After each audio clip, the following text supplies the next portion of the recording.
আমাদের প্রজেক্টের আদা টোটাল 2 দিন লাগছে সব আদা তুলতে। আমরা 1300 বস্তা ক্যাপাসিটিতে আদা করছিলাম, এটা আমার সেকেন্ড টাইম। তো আমাদের সব কিছু কমপ্লিট। আপনাদের গত ছোট ছোট ভিডিওতে আগের বার দেখেছিলাম আমরা কিভাবে আদা তুলছি না তুলছি। আরেকটা বিষয়, ধোয়ার পরে এই আদার ফাইনাল কি লুকটা নেয় সেটা আপনাদেরকে এখন দেখাবো। চলুন আপনাদের সামনেই আদাটা ধুয়ে দেখাই আমাদের ফাইনাল প্রোডাক্টটা কেমন হয়।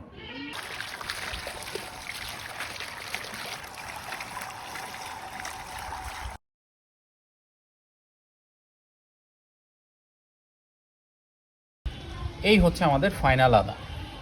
আদাটা ধোয়ার পরে ঠিক এরকম চকচকে হবে, যে আদাটা আপনারা দোকান থেকে কিনে খান।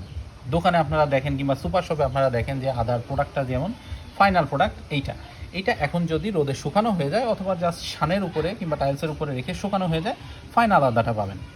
তো এই জিনিসটা আমরা গত 10 মাস বস্তার ভিতরে অর্গানিকের মতো করেই আমরা এটাকে উৎপাদন করছি। এই হচ্ছে আমাদের ফাইনাল আদা।